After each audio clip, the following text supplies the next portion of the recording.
My name is Cale Tyson, and I play music. When someone says the words country music, what's the first thing that comes to mind for You? I think of songs. I think a lot of people say, I think of a bunch of twang and stuff, but country music's always been about the song to me. I think of the song actually, the type of songwriting makes this song a country song, Yep. I think the material, the form of it just really carries it home. So then, with that said, and I agree with you on that statement, what do you see Nashville right now with what a lot of people in the mainstream say is country music versus what's actually out there and is country music? Yeah.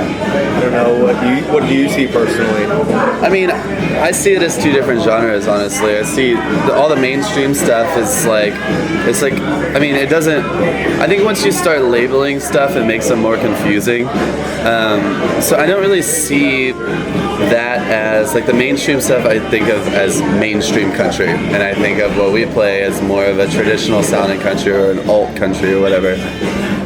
Or the catch-all is when they say Americana. Americana, exactly. That's the kitchen sink. Yeah, get everyone in. Everyone goes in Americana. Yeah, exactly. I don't know.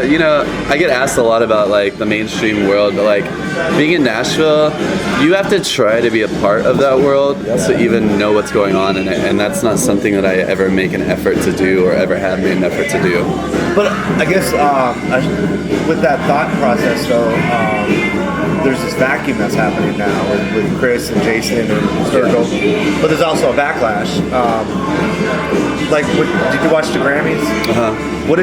They didn't televise Sturgill winning. No. And there's part of me that thinks that, country music in the land of the Grammys is a huge category, and to not showcase the country winner, I thought, it made me wonder if he hadn't won it, if they would have shown it.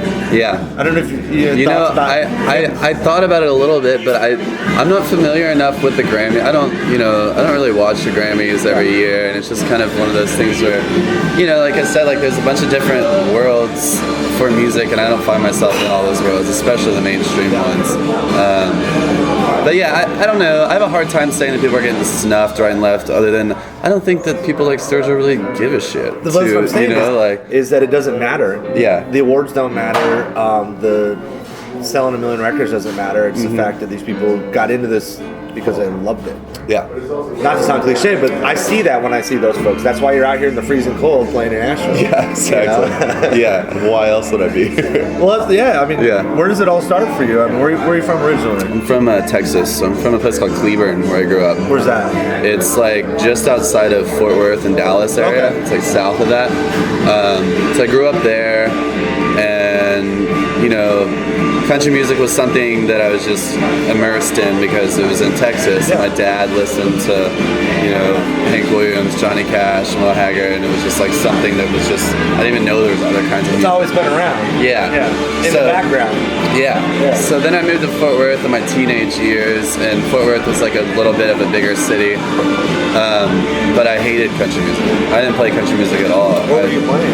I played metal music, and I played punk music, and anything but country music. I was the complete rebellion of a kid. Well, what they say is the older you get, you tend to come back to where you started. Yeah. So my path was so I went in high school and I did all the fucking doing punk bands, metal bands, and I was never singing or writing. I was just playing guitar.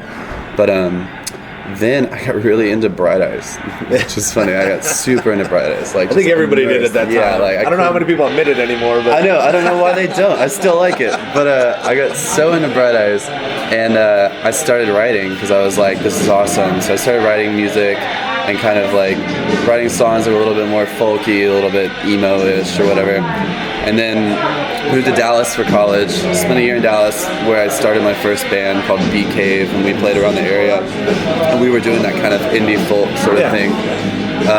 Still not listening to any country really. I was starting to listen to bands that were pushing the edge, the Felice Brothers and Phosphorescent at the time.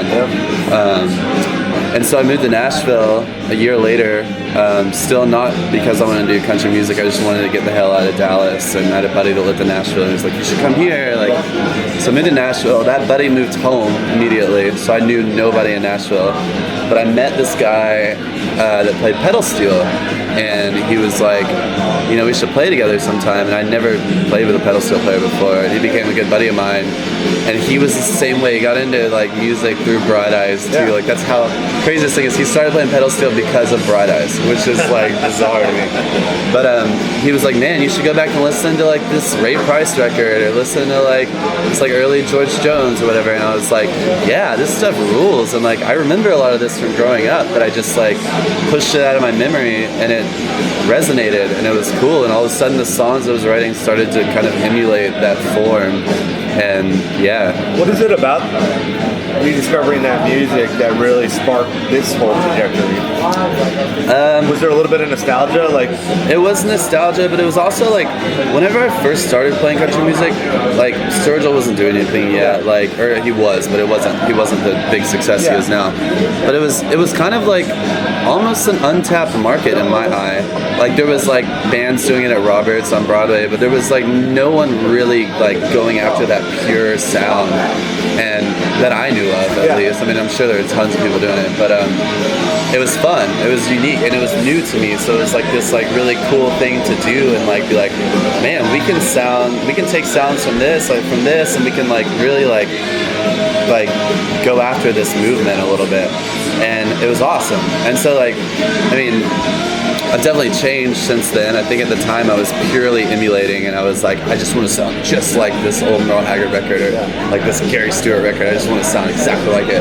And then I think like after like a couple years of doing that, I was like, okay, I need to like step back and like actually have my own sound. Well, that's the thing. Any creative outlet. I mean, as a writer, you know, I wanted to sound just like Kerouac and Hunter Thompson and all those guys, and then you get it out of your system. Yeah. And you're like, all right, I've walked in those footsteps. Now what? Yeah. Where am I? Yeah, and that's kind of where I'm at now. Like, I think so I have a record that's out in the UK right now, but it's not out here because I'm trying to find a label for it, and it's just a total bitch. But it will be out here this year. But anyways, this record was more of like a soul country record. So we did it in Muscle Shoals at Fame, and we did like strings and horns on it, and made it like this huge production. And I thought that was cool, like trajectory point to like start to go in a new kind of, just explore different sounds I never explored before. But like even now, like the stuff that I'm writing and stuff that you'll see at the show tonight, some of it is like even like almost going back to like the Bright Eyes days, you know, like kind of like going back to having an indie band, because I want to write what feels comfortable to me at the time. Serve the song. Yeah, and I didn't want to I started to see myself getting pigeonholed. Of course. And I don't want that to be my career. Well, that's what happened with Sturgill. Yeah. And that's what happened in a different genre with Ray LaMontagne. Yeah. You know, they kept saying, well, he's the savior of singer-songwriters, so then he does a psychedelic rock album. Yeah. Yeah. I don't know. It's just, I want to keep on putting stuff out I want to keep playing music that's new and interesting and exciting to me at the time, and not just have to go back and redo the same thing over and over. It's funny, it's like getting grouped into that. I hate calling it a new country movement because there's so many versatile acts underneath those. Yeah. There's so many genres, like with Margo and Jason, but that's the vehicle that it's on right now. And at some point, you don't want that vehicle to define you as an artist. Exactly. Yeah. And I think that those people are at the top of it. And I think that people talk about it like it's this huge throwback thing. There's not that many artists really like that are like in this group. It's like if you really talk to someone about it, they're like, oh, Margo, Sturgill, Jason Isbell, Chris Stapleton, and you're like, okay, anyone else? Like, there's like the second layer. Yeah, there's a second layer of like all these people. Yeah, it's just Aaron Lee Tadgett. Yeah, John Moreland. I think it goes back to the whole Americana music. But that's what thing. But the all of those people that we've named, not all of them are country, and not all of them are singer-songwriters, but all of them are musicians that are writing whatever the hell they want, and if it sticks, it sticks. Yeah. I admire people like, I think like Robert Ellis is a genius. Robert's a friend of mine, but like, I think every record he does is just like, whatever. just gonna make this record. And I feel the same about Andrew Combs stuff. Yeah. It's like, I don't know. That's He's something been that I big admire a lot more. Yeah, Andrew's, in my opinion, the best songwriter of our generation right now, for sure. What is it you love about doing this? I mean, you could spend 22 hours a day trying to get to the stage. Yeah. But what is it about those 2 hours on stage that makes it worthwhile for you? I don't know, man. It's the feeling like you're doing what you're supposed to do. It's the feeling that like you're actually able to do your passion. Like I worked a full-time job. Whenever I graduated college, I worked a 9-to-5 job for an insurance company for What did 3 you go to years. college for? Music business. Okay. Which So you is worked at an complete bullshit. insurance? So I got out of college. I was working 3 jobs at the time. I was a receptionist at an acupuncture clinic.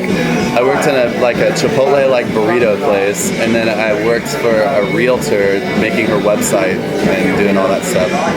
So I was like, I have to find another job to stop doing all this shit. So I found this job on Craigslist where it was an internship at an insurance company doing social media for them, and somehow that got me into this 9-to-5 world where it was just 3 years of waking up, going to an office, being in there all day with people who were the most different from me that I've ever experienced.